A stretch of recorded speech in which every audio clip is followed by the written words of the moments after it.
Hi everybody, I'm Marcos. And I'm Kirsten. And this is the Minnesota Real Estate Investing Podcast. Join us every week as we discuss real estate investing in the land of 10,000 lakes.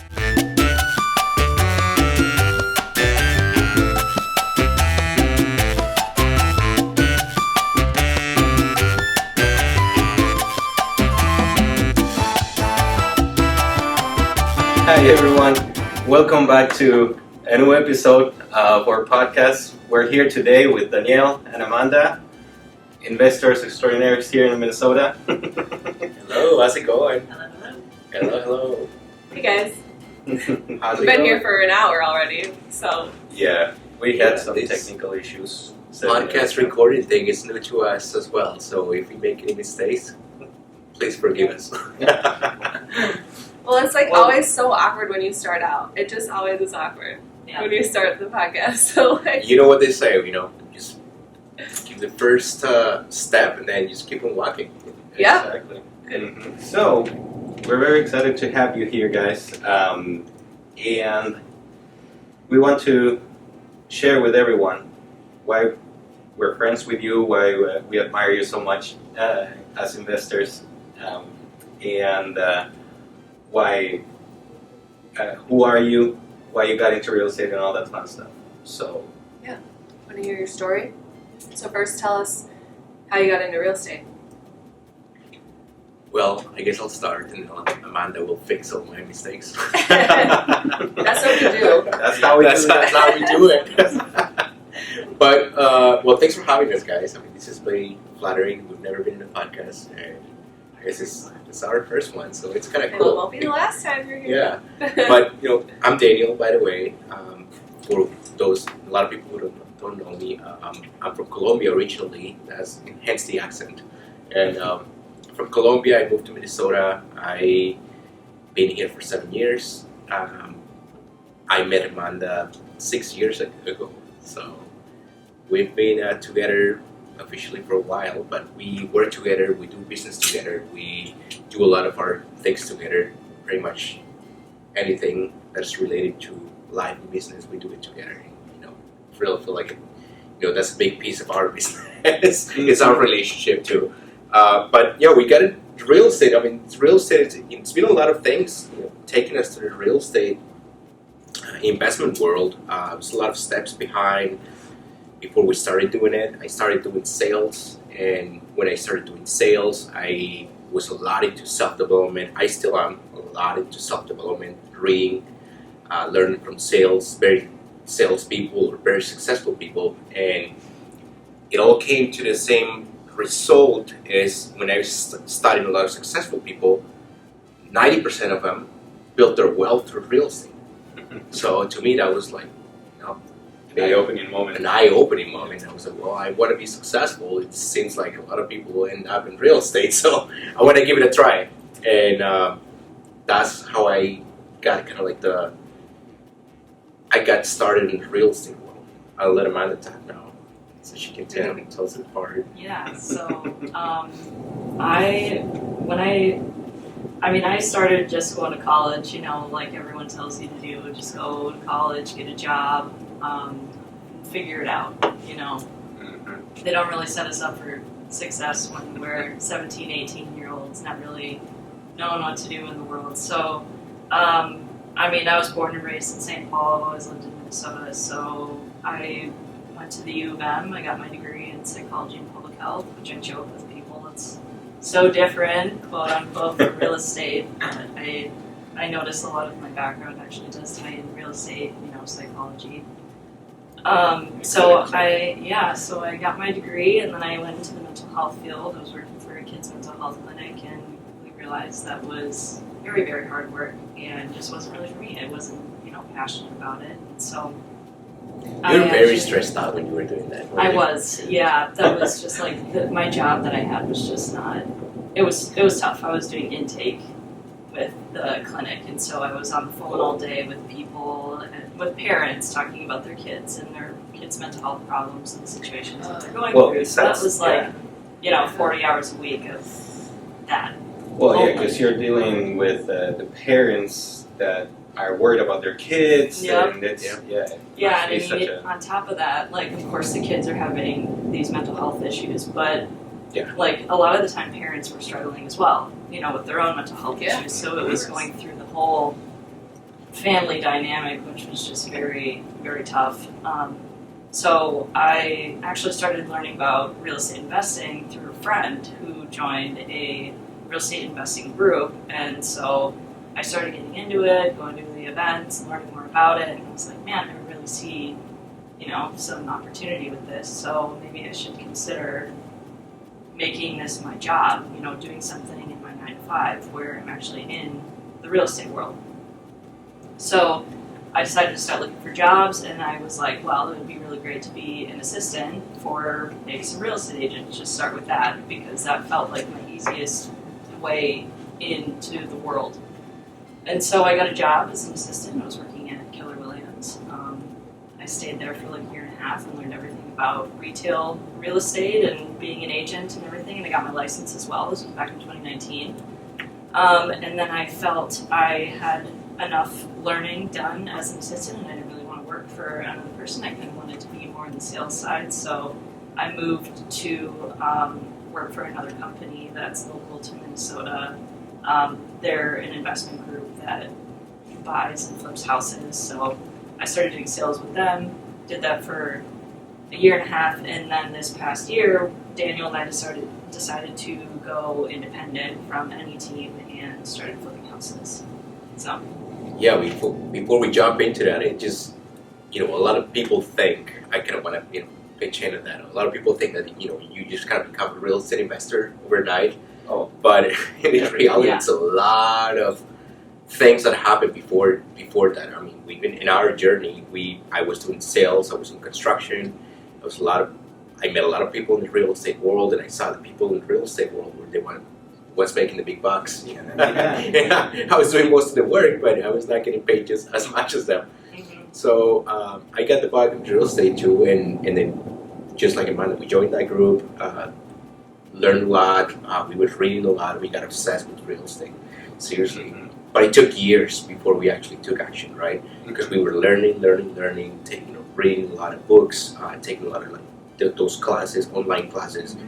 Amanda actually paid for that education. It was like a $20,000 investment. Yeah. And a lot of people make fun of that. Make fun of like, why would you pay $20,000 for education? And I think, you know, those $20,000 have made us so much more money because we learned so much, and we learned a lot of strategies related to real estate. It made us very confident to actually pull off our first deals.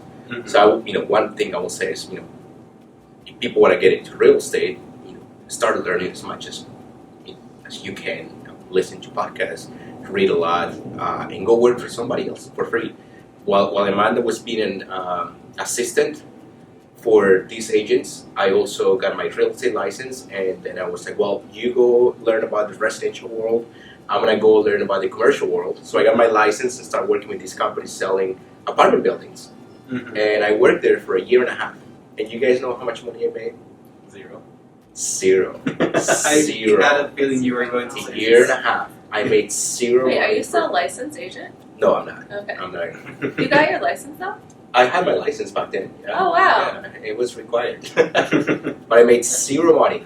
However, all the experience, the connections, and the people that I had the honor to meet, that's what we learned most of what we know today, and that's what kind of got us started.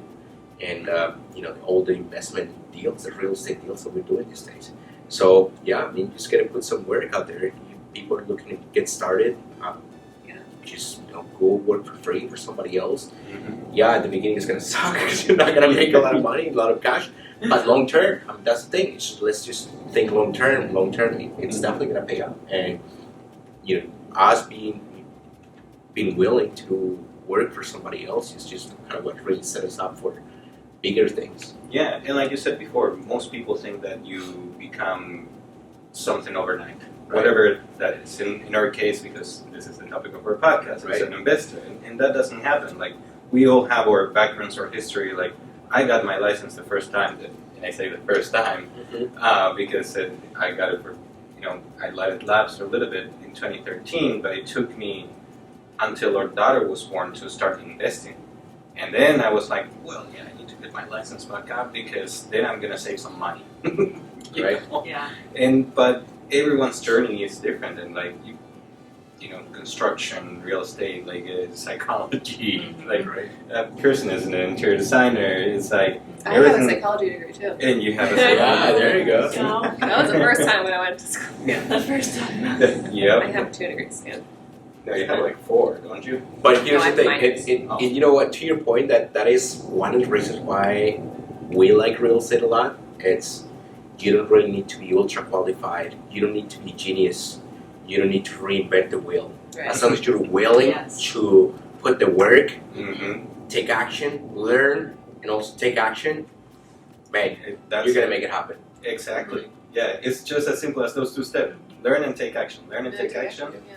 And that's it. Be careful with your numbers, but Yeah. that's another story. Hey, but I always say, because I was in sales, knocking 10,000 doors is gonna teach you more about sales than reading 10,000 books. Oh. And it's the same. 100%. And it's the same with real estate. Flipping one house is gonna even if you don't know what you're doing, that is gonna teach you more about real estate than Oh my gosh. any courses out there. Yeah, I think that there's nothing better than experience. Mhm. So it's like I said, flipping that first house, like you may get lucky and make money, but I mean, you should be able to flip a house and make money. Like that's the idea, right? But Right. houses are so unpredictable, Right.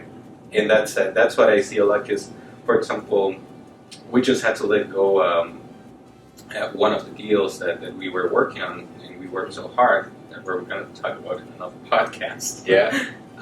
Because of some issues we found in the inspection.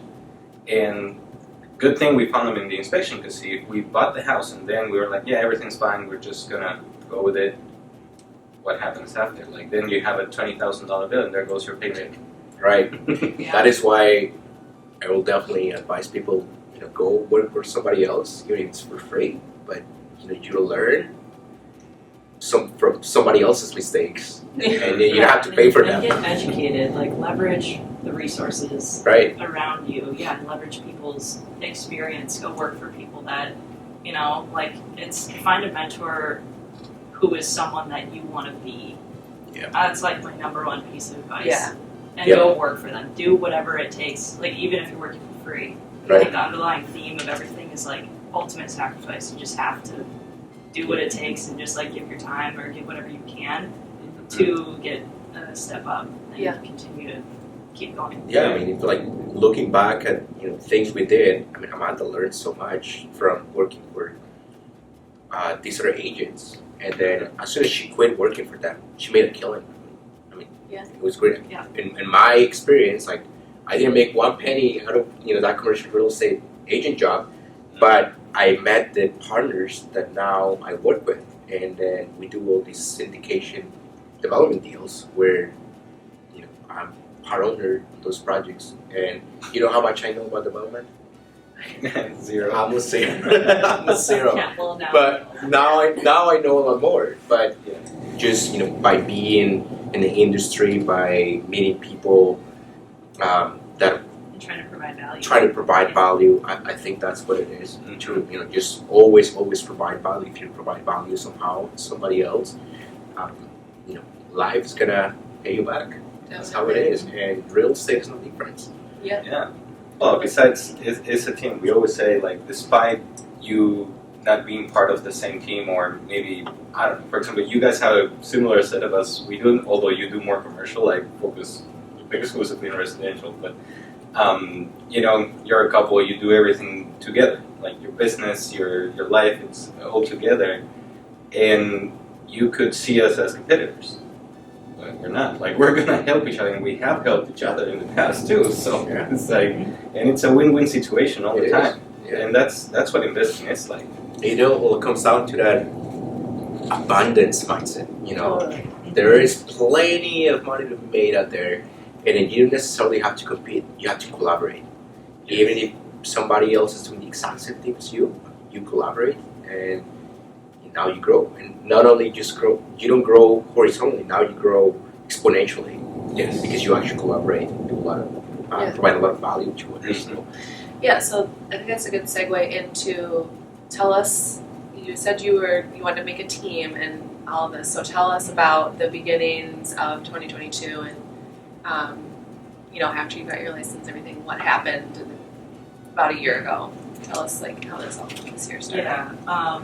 Well, last year, it was last fall, I was still working for the company I had mentioned. It's an investment company, and I was just things were changing in their company. They were going towards their goal, and I just wasn't really, wanting. I didn't feel like I fit into their end goal, so I just decided, okay, maybe it's best for me to go my separate way and maybe decide to do something different. And so we just started talking about, okay, well, what if we've been working for these people all this time, and we've seen them do, flips, they wholesale, just everything, and we've helped them along the way, but we've never been the person to make, the killing on that flip or the actual wholesale fee or whatever it was. So we're what's stopping us from just, finding a couple people to team up with and try and get it done? What is in our way? And at the end of the day, we were just we're really in our way. You put yourself in your own way 100% of the time. It's just the way that it is, So we were just okay, well, let's try and figure this out and see, if we can make it work. And we just hit the ground running and set goals for ourselves. And we didn't, of course, hit our 15 this year, but we did about half. Yeah. So that's pretty good. Well, in a big scheme of things, I mean, when we look at our real estate career, when we started like anybody else. We bought our first duplex, we house hacked it, we figured it out. We had no idea, we put action, right? So researching the properties, trying to do marketing to try to find a deal off market. We didn't qualify for a mortgage, so you start kind of looking at what is it that you need, and all right, how can you start looking for those pieces that are missing, right? So in that case, we needed money. We didn't have money, so go out there and work for somebody, right? Save some cash, or sometimes you find it. I mean, I had a watch that was worth some money that I got from my sales job, and I'm going to sell it. I'm going to buy a house with this money, whatever it takes, right? Mm-hmm. When you're committed, you'll do that kind of stuff. We started doing marketing. We got creative with marketing, and then we're well, we don't qualify for mortgage, so let's find a partner who qualifies for mortgage. We brought partners that qualify for mortgage. We brought the deal. We found a really good deal. I negotiated price down, negotiated some closing costs there. We house hacked the property, and that was the first thing we did. And then it kind of And that was in 2020. And that was in 2020. Mm-hmm. So 6 months later, we're we found this fantastic deal. It's already made us a good amount of equity. What's stopping us from finding the next one, right? So we went out and did the exact same process, found another deal, which is our current house. And because we took time to educate ourselves, we negotiated in really good terms with the seller. We negotiated seller financing.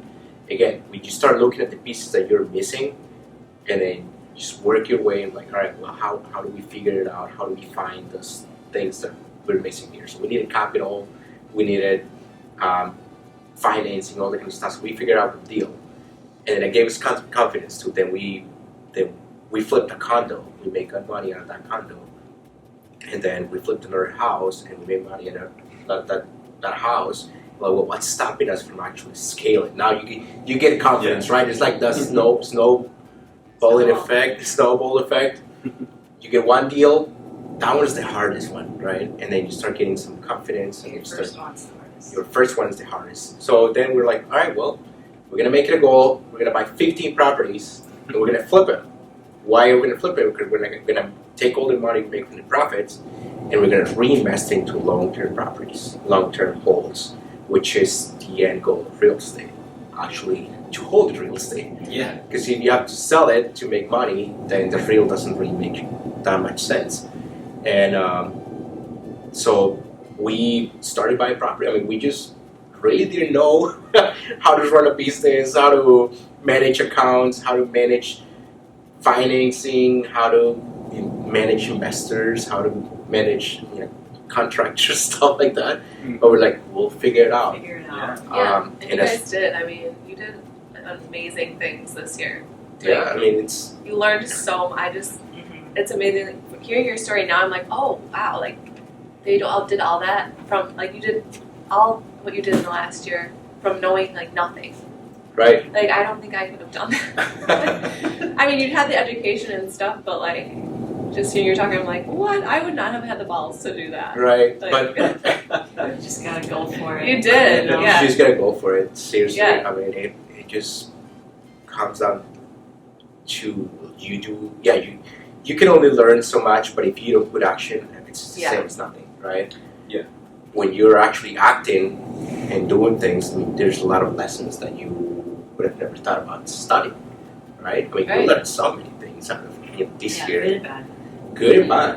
Yeah, a lot of things we learned this year from how to manage people, how to manage communication. I mean, how to manage investors, how to manage expectations. I mean, about the construction itself. A lot of that. Do you have any like experiences that stand out from the flips that you did that you want to share? Oh yeah. Yeah. Yeah, so there's one that definitely comes to mind. So we purchased a property from a wholesaler, and it was all fine and good. And when we went to go see it, we were pretty excited about it because it was like a DIY project from the previous seller, and like the kitchen was new, the tile in the bathroom was already done, the trim work was done. Like there was projects that were already happening that the previous seller did, so we were like, this is awesome, like the roof was new, the siding was new.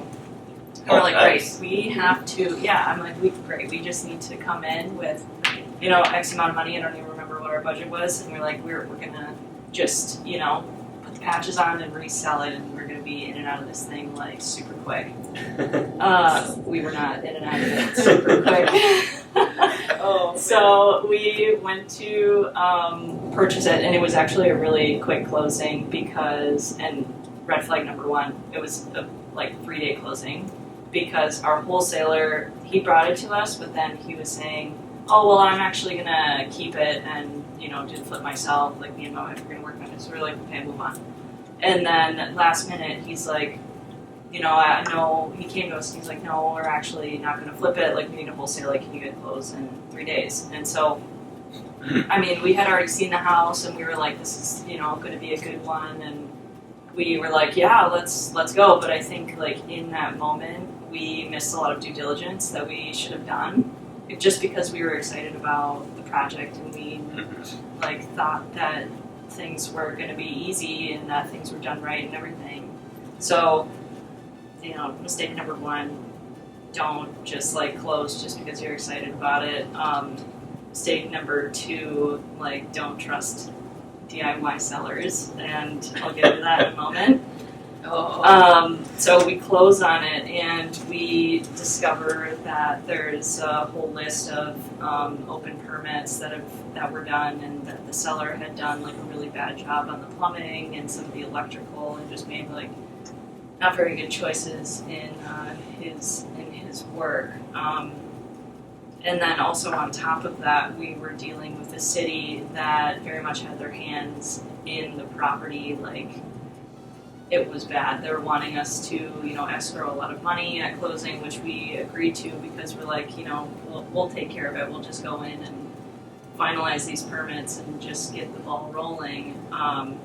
But it's just been a months long process with working with the city, and we still haven't gotten our escrow money back from them. And at this point, we're just not really knowing what to do because they're asking just outrageous things with Is this on the market or did you guys? no, we're gonna be holding it as a rental now. Oh, Yeah, okay. so we're gonna hold on to it for at least a year and see when the market comes back a little bit. Probably decide to resell it then. It's a great property, though. I mean, It is a great property, and I know the things that I'm saying are not making it seem so great, but it's just you have to be very careful with your due diligence. And Right. even if something like looks from the surface, that's great. Like you need to be looking at the plumbing, you need to look at the electrical, you need to look at the permits, you need to like get the whole story first Yeah. before deciding to be like, yeah, I can come in and take care of it, you know, because your most expensive contractors are electrical and plumbing. Exactly. Yep. And those were HVAC too. well, an HVAC, yeah, and those were some of the things that were, you know, open permits, and so we had to come in, and we had to have, Right. you know, our people come in and repair those things, and it was just, I guess what we didn't really foresee being a big issue was dealing with the city. yeah, Yeah. We never That's the thought it was biggest gonna thing. be. We never thought it was gonna be such a big deal dealing with the city. And Which city is? I was Richfield, city of Richfield. Oh, that's right. Yeah, I've heard about. we flipped a lot of houses here that we found that Richfield, Bloomington, St. Louis Park are really in St. Paul. They're really hard to work with. Well, that's really good for people to know. Yeah, Yeah. so you better have a really good contractor, or really have really good resources, really good understanding, because they are really going to push the building codes. The city of Richfield kind of made it clear that they don't like investors, so that's what they're kind of making our lives impossible with this. Which in reality, I mean, it's kind of silly, because when first of all we bought this property, it looked good, right? But I mean, it was still a bad property. I mean, the homeowner did not take care of it really well. We needed to come in, fix it up, invest money. I mean, not many people are willing to do that. And I don't understand why the city sees us as a threat Yeah. as investors. I don't When get in that. reality, we're improving the value of the neighborhood, the block, the community. They're gonna get more money in tax revenue, because they're gonna increase the tax valuation, Yeah. right? It only improves the value of the community. It only improves the value of the neighborhood. And also, I mean, they get more revenue, because each time we sell the property, they make money, but also the new buyers will pay more taxes, and they pay their employees, stuff like that. So I don't really, it just does It's gotta not be make from the any bad sense. flippers out there who Right. have ruined it for us. Who Right. Just they actually make it dangerous to live in the home and things like that. I'm sure. It could be because of that. I also think that there's a stigma with being an investor. Is that thought, like, whether you're a flipper, like with flippers, is like I say, those bad flippers that like just paint everything Right. and make Yeah. it look nice, and then suddenly special. it's like it's a mix between that and then like this pain we have as investors. It's like, you're rich, greedy people that Yeah. steal houses from folks that are in trouble, and then like sell them for top dollar to other people that can barely afford it. And it's like, well, gee, yeah, it's not like a bad guy like that, right? Yeah, But I think it's about the mentality that, look at our podcast. This is our 6th episode. Apart from me being an immigrant, I don't think we had a single podcast where we had guests where there wasn't an immigrant.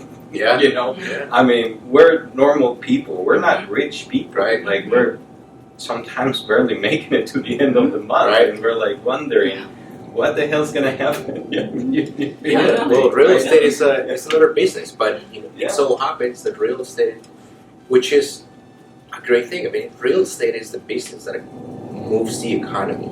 Exactly. And to me, having the city treat you like an enemy because you're fixing the community, I mean, that is kind of That is insane. Each time you sell a property, that transaction touches 13 jobs.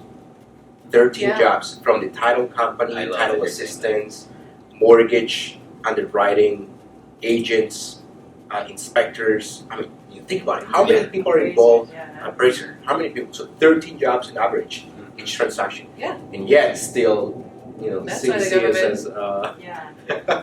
as a threat. So kind of silly, but it is what it is. And if you was investing, if investing was easy, everybody will be doing it, right? Exactly. So this is just an experience for people out there, so people understand. Hey, you gotta be well prepared. I like taking accountability for the things we did, and instead of blaming the city, we're gonna say, hey, we should have done more due diligence. Yeah. When we bought the property, we should have been a little more proactive, maybe with our contractors, people that we hired to do this job, so that they actually understood how to work with the city and all that kind of stuff.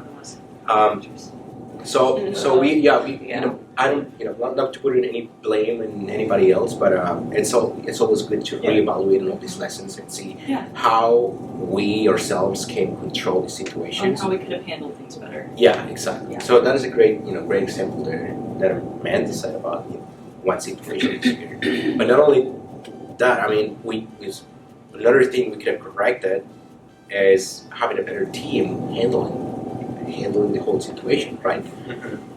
Really like the contractors. I mean, we felt like our contractor could have handled the situation better, and instead of doing a little better top-notch quality work, then he kind of like dropped the ball when he saw all these things going, and You got scared and ran away? it's feeling like, well, he was just running through the Just like project. zooming through it to get to the next one. Yeah. So your team Our is saying very is important. contractors are good until they aren't. Until they're Yeah, not, exactly. Yeah, exactly. So, We've had but that then experience too. again, you gotta be managing people, right? So when you're in real estate, a lot of times people think that it's a very passive business, and I'm just gonna make millions of dollars, a lot of money without doing anything, just buying properties. But in reality, you kind of have to adjust your expectations because real estate is a very active business. It is a business, and you have to treat it as such. You have to know how to manage people, how to manage budgets, how to manage financing, bankers, city stuff. Yeah. You really need to get your Yeah, it's skills with overwhelming. managing people up there. Otherwise, it's gonna And be patience too. Oh yeah, Like communication, patience, trying to get everyone to say, okay, I can't make it to Monday, but right.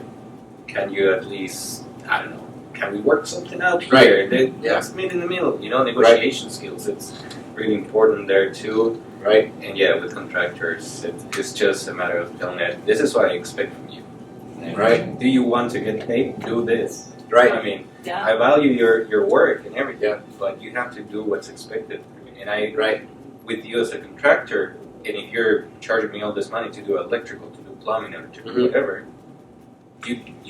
my expectation is that you know how to work with the city and what's up to that'd be code. right. Right. Yeah, right, exactly. Because otherwise, why am I paying you all this money for? Yeah. Right. Right?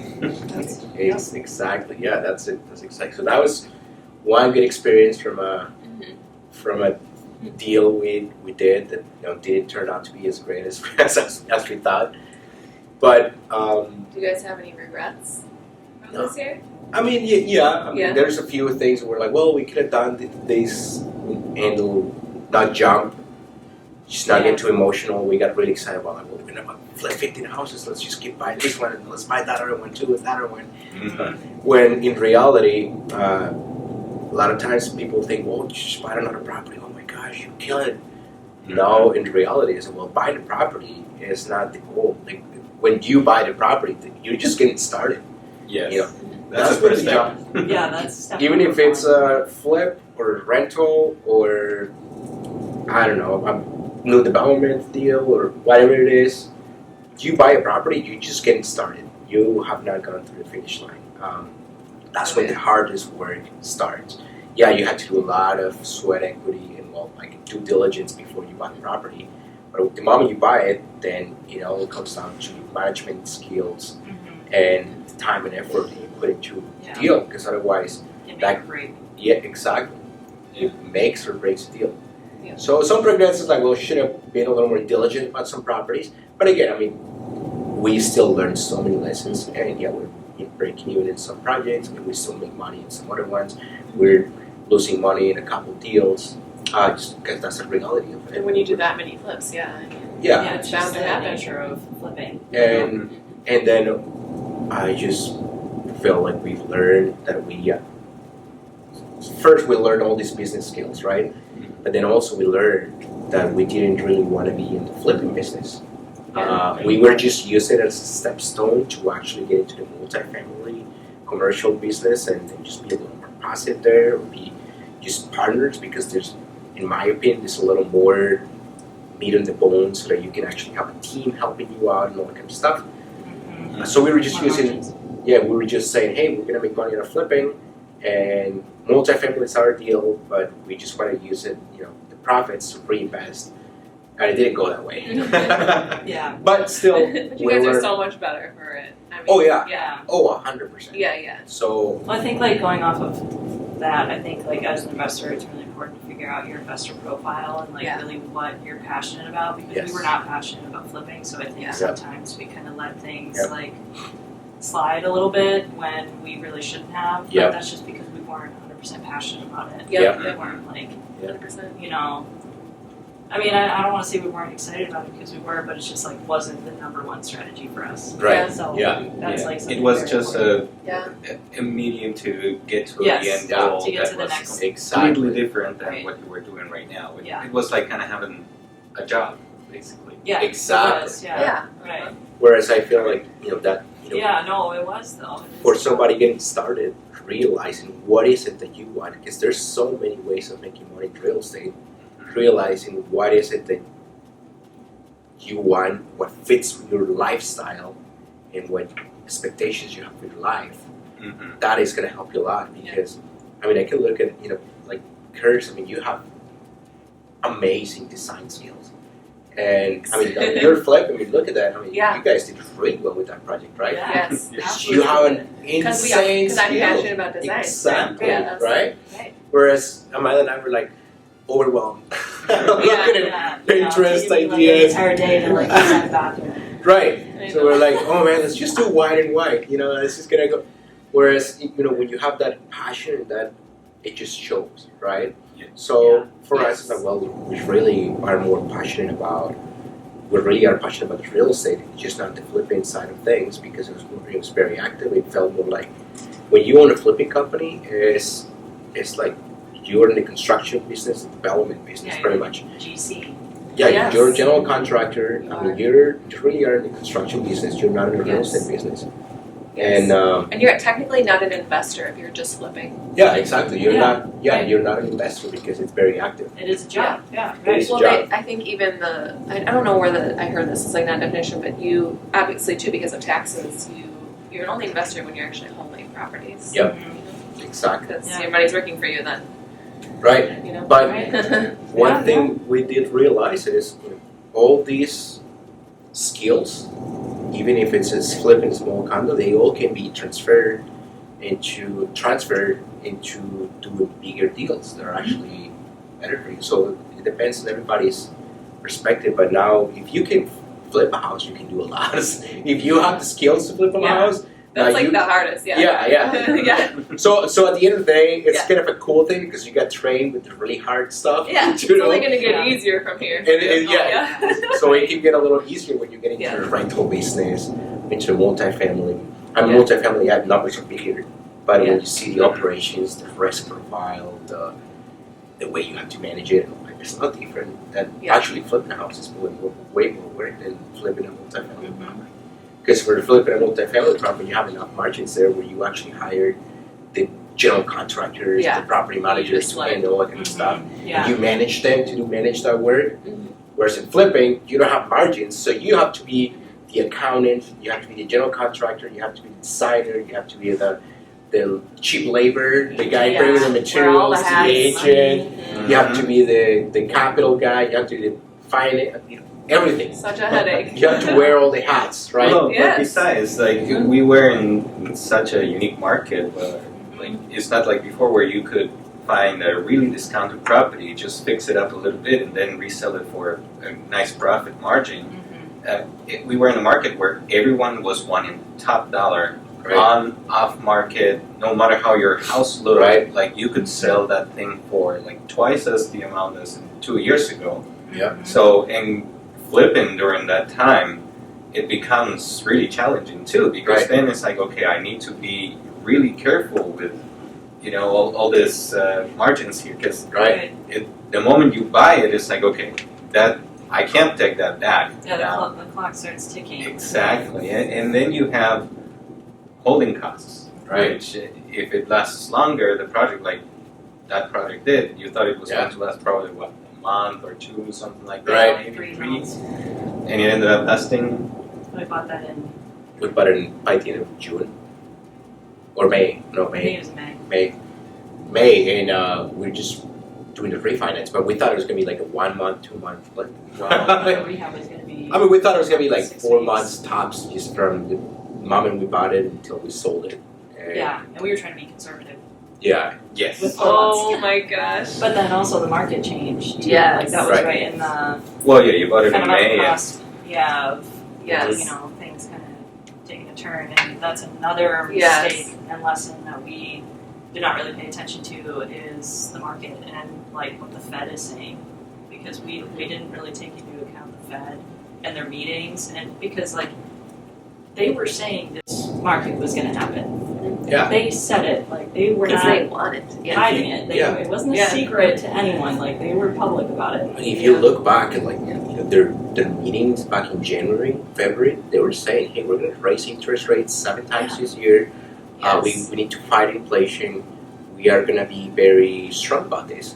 But of course, nobody paid attention back then because We're happy. everybody was happy making money, right? Until And- June, yeah. But then they started raising money, and then nobody knows even what the Fed is. So, I mean that, and then you're like, well, all right, well, these guys are really affecting our business, right? So a lot of lessons there because you, as a real estate investor, again, real estate is such a huge part of the economy. It really, you don't want it to be, but it really depends on a lot of politics and government situations. Even if you're a developer, a flipper, stuff like that. I mean, you gotta watch out. Yeah, whatever you're doing. Whatever you're doing, you kind of like need to watch out for what are the government policies. If you're holding rentals and then you have rent control, then that's not good, right? Exactly. If you're a flipper and the city doesn't want you to flip properties, then you should be buying properties there. Yeah. If you're a developer and then you're fighting against the city because the city doesn't want to change, then why would you even do that? I mean, one Yeah, you have to do a lot of research before you get into a deal. It's not Yeah. just because, I buy it for 100, I put 50 Right. into it, I sell it for 300, I Right. made 100. I Right. don't know, you know? Yeah. Yeah. It's not just that. It's about thinking about the investment where it is, where you want to be to. Right. Yeah. And that's where it comes to the concept of location. And a lot of times people think like, well, everybody says real estate is location.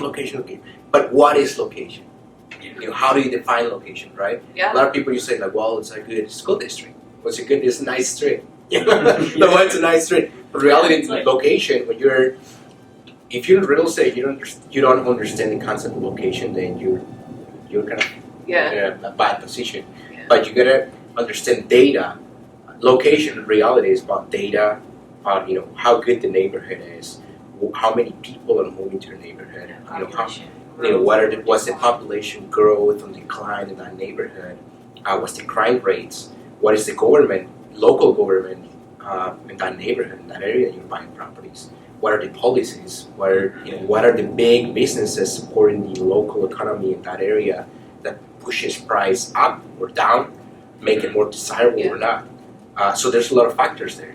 It's not just like, it's a nice street, the house next door is nice. Yeah. A lot of, Oh, I know. And we've seen other realtors even be like, all the houses around it sold for $1 million, so you should be able to sell this one for $1 million. We're like, What? Yeah. Right. No. What? How do you think that No. this No. 1,500 square foot house compares to that 4,000 square Brand foot new. house? Right. Brand new. Like, Yeah. I don't know. Right. So that is the concept of location. It's more than just saying it's a nice street.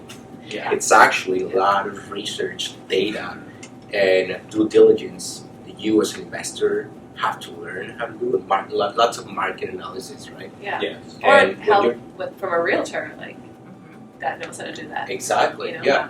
So Because that's growing your team too. As an investor, you have to have a team. And some investors, maybe they use their realtor to help them Right. with that, or, Yeah, so I mean, it's definitely another great lesson about doing a lot of market research before you even jump in what you're gonna buy. We had one house, we thought it was great, and we didn't really do our due diligence for the neighborhood. And then as soon as the market started shifting a little bit, then this house took a big hit on price because it wasn't such a highly This is another desirable. one. Yeah, this is a different one. This was not such a highly desirable neighborhood.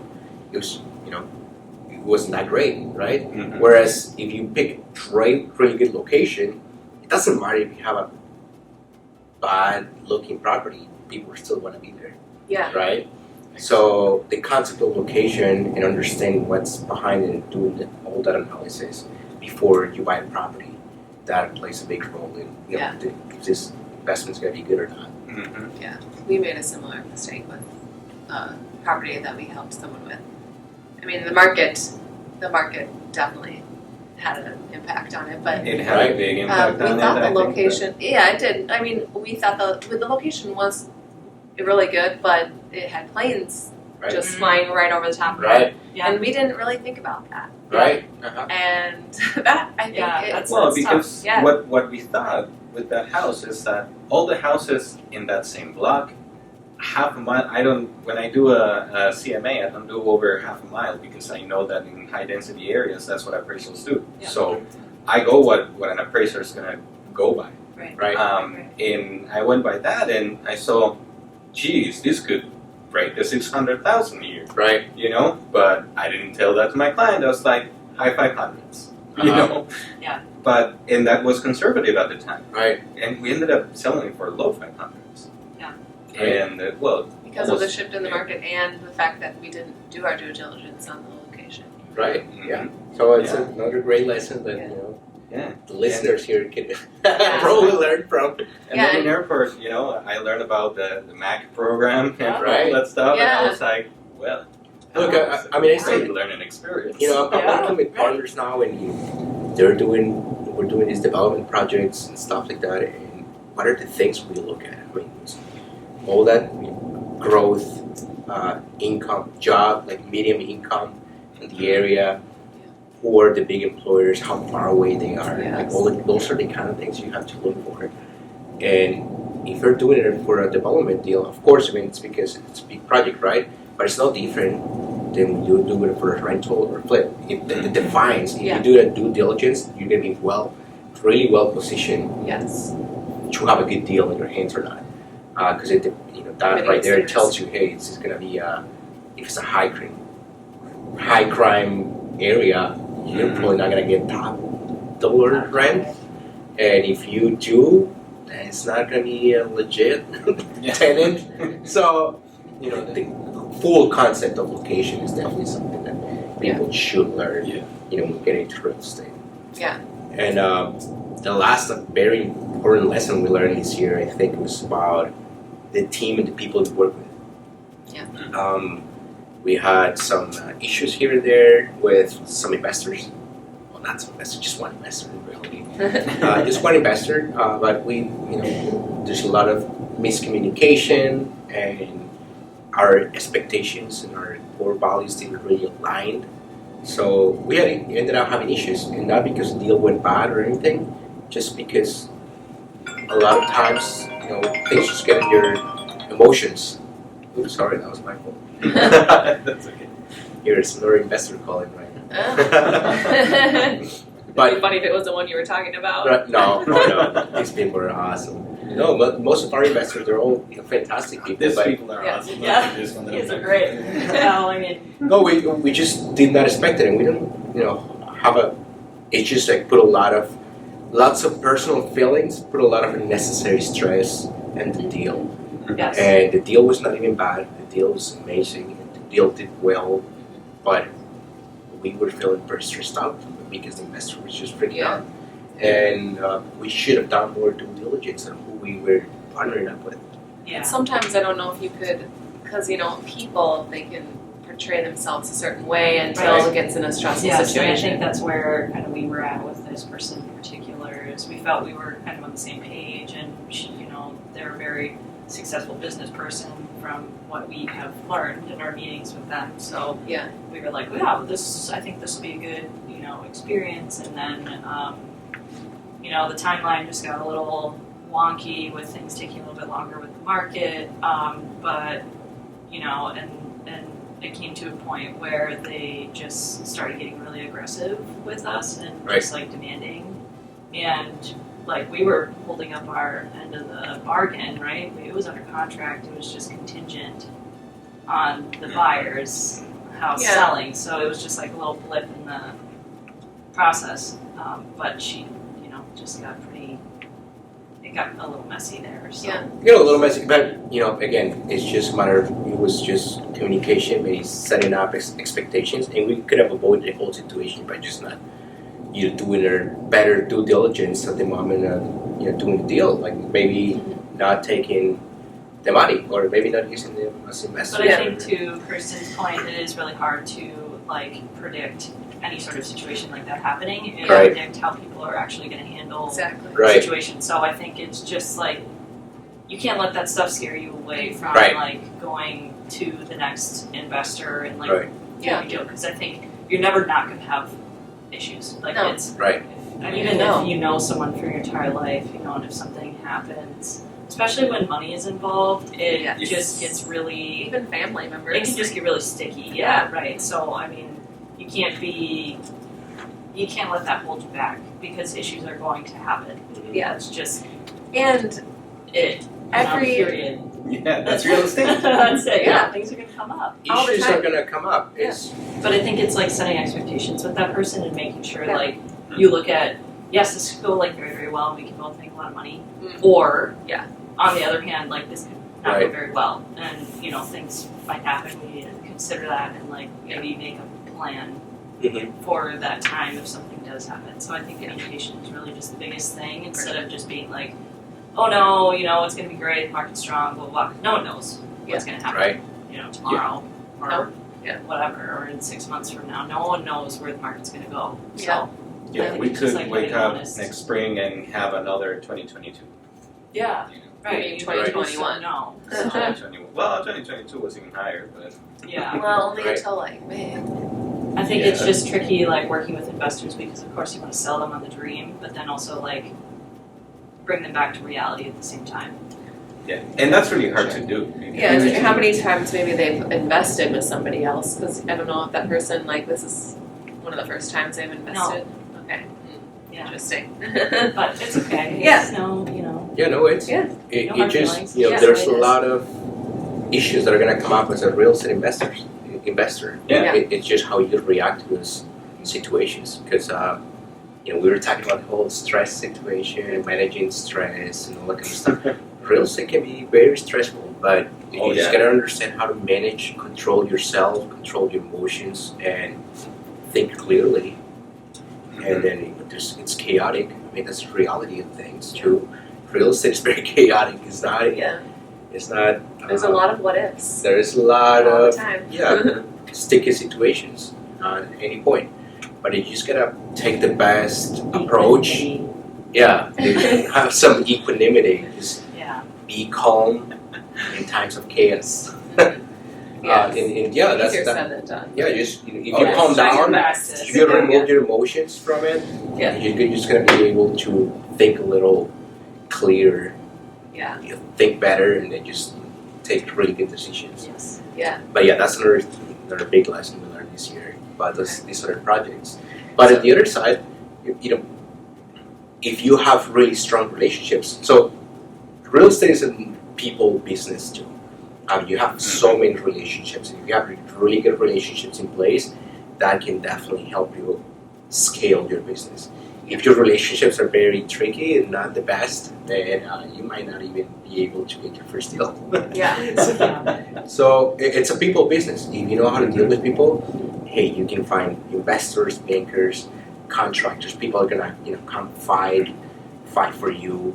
They're gonna partner up with you, and they're gonna help you scale really quick, really easy, Yeah. right? Yeah. And if you have a good team in place, really good relationships with the people that you are working with, then that is gonna help you even more. It's gonna set you up for success. Definitely. So going forward, what are you gonna focus on? Well, that's a good question. I feel like we're just reevaluating Yeah. everything right now with the market, and if you're involved in real estate at all, everything and every strategy is being affected by the market change. So we're just trying to figure out what our next move is going to be. I mean, Daniel's been going back and dabbling with some construction. I've started getting involved in learning property management, just because I know property management, multifamily, it's going to be hand in hand. business, so might as well learn it and try to master it, now in my free time, figuring out what I want to do. But I think definitely, our goal has always been focusing on multifamily, and also focusing on syndication as well. So raising capital, finding investors, building more relationships, building more opportunities, and just going from there. Yeah, well, you know what that's saying? Shoot for the stars and at least you'll land on the moon. Yeah. We were shooting for 15 properties this year, flip, but hey, we still bought 8 properties and we're keeping 2. So Yeah. I will consider, I will say that's still a huge win. I think it's a win. I mean, yeah. you're going to get rentals now, and it's Right. passive cash flow. Honestly, it's a good thing you didn't do 15, probably. Oh Yeah. that's good where we stopped. I mean, we probably could have stopped a little bit. Look, but I mean, not to discourage people. I mean, we decided to stop because we decided to just move on to something that we personally believe it was a better fit for us Yes. because of our lifestyle and the things that we want for our lives. Not because it doesn't work. I don't want to discourage people saying, "Oh, flips don't work." No, flips do work as long as you put them on the time. Yeah. If the market shifted, but if you're a flipper, now you buy properties at cheaper prices, readjusted prices, readjusted costs, and all that kind of stuff. And now projects are going to be profitable again. Yeah, you take the losses in 1-2 deals, but then you readjust things and you can make more money in different deals, right? It's just that for us personally, our lifestyle, that's why we decided to shift into the things that we've always liked. I mean, Amanda and I would always like to the multifamily business. Yeah. I have really good mentors, really good connections, really good people that have taught me a lot about the syndication. We can leverage somebody else's experience. We can raise capital for these multifamily deals, and then we own a portion of these properties. With that, and all I have to do is, of course, do the hard work is raising the capital, but then I'll just sit back and my team will handle the rest. They will handle the property management, they'll handle the construction, the city process, all that kind of stuff. They will handle it. So for us, I feel like that fits our lifestyle a little better.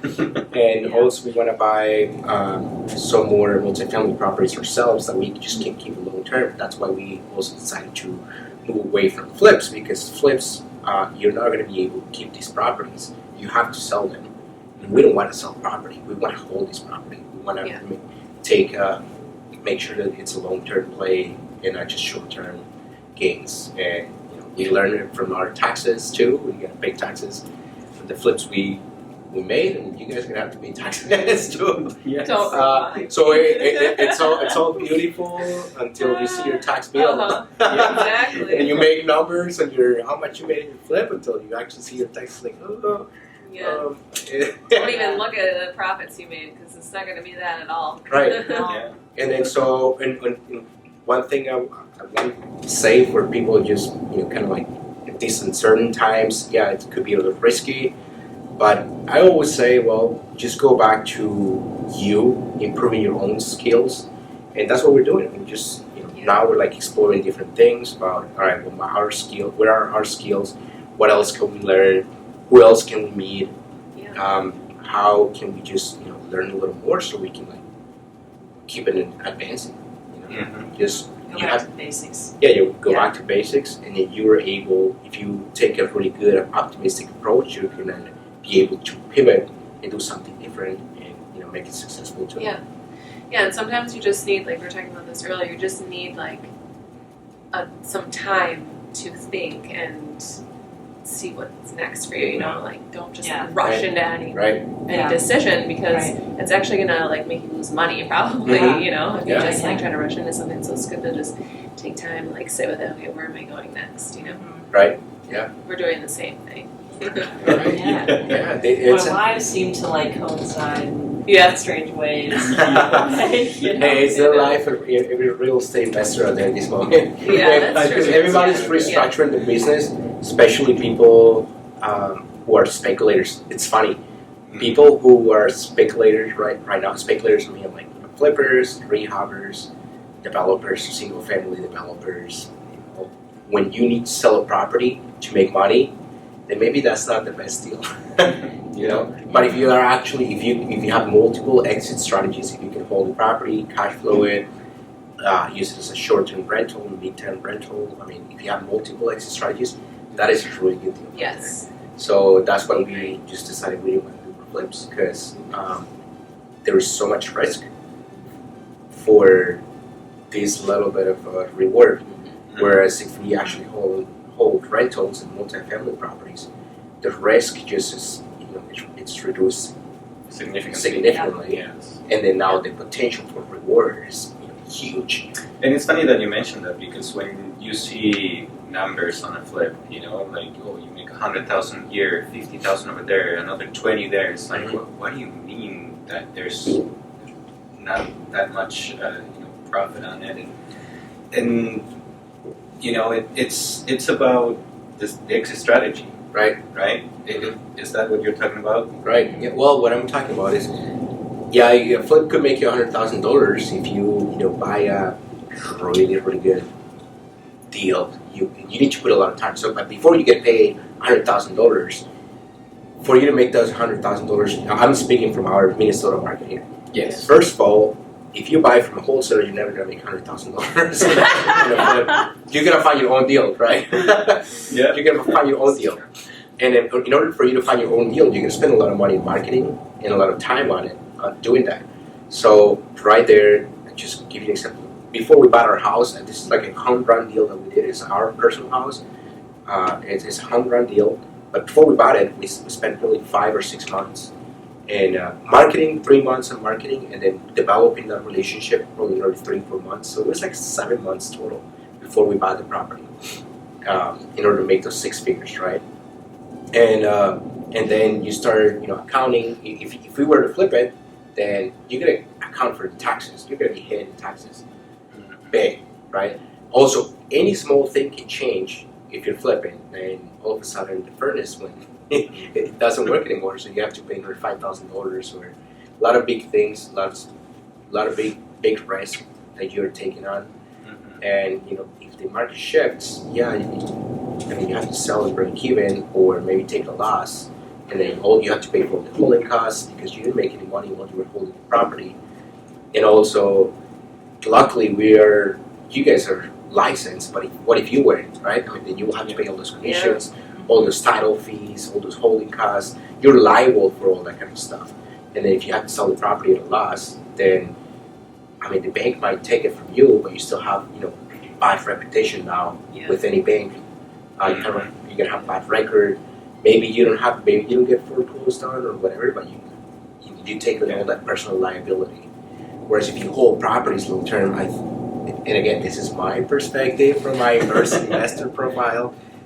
I'm taking from, but if you hold properties, now tenants take away a lot of that risk because they pay for the holding costs. You can renovate while the property is still cash flowing. You can take longer. You spread out your taxes because now you don't get tax and short-term capital gains. Actually, you get depreciation from holding up. From our house, we got tax cuts from holding our house, from living in our own house. Crazy. Whereas from our flips, we made money where we get to pay a lot of money for that kind of stuff. And from solar flips, we had to take the hit because the market shifted. And you can consider distressed sellers these days. I would say if you're trying to find deals, go after investors that bought properties. Definitely. Earlier this year. There's gonna be a lot. Because some people, we were. They got so bad. Yeah, we and if you look at it, we were the distressed sellers on there because we had high interest loans and we had investors that we also had to pay interest to, and also we needed to pay for all the holding costs and all that kind of stuff. So that's why it gets tricky. If you're trying to scale a business, what we were trying to do with the flipping, we quickly realized, you can make a 6-figure flip here and there. When you're trying to do it as a consistent business, you have to spend a lot of money in marketing and build that marketing front to get your own deals. So really focus on that and finding the good deals. Most of the money in a flip is when you get a good deal, when you buy a good deal. Always. Yeah. Always. Yep. Well, I think we'll probably stop this one for today because of the time. Yeah. Yeah, it's almost noon. But I know we could talk for like another hour. Yes. We always have so much to talk about. So thank you guys so much for being on our podcast. Yeah, thank you for having us. Yeah, Yeah, thanks for having me. Yeah. It was great. so much valuable information that you guys shared. So we'll have you on again soon. All right. Well, Yeah. thanks, guys. Bye. Appreciate it. Bye. Bye-bye.